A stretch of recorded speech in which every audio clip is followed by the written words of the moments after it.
Hello, Miss Lucinda V. Wallace. Ah, yes, Miss Julie Albright. You are applying for the Sports Management Division, is it? Yes, ma'am. And have you had any prior jobs?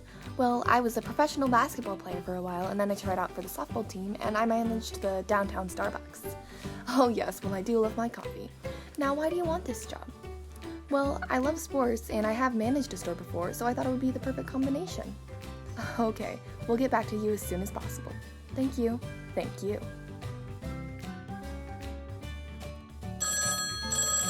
I got this.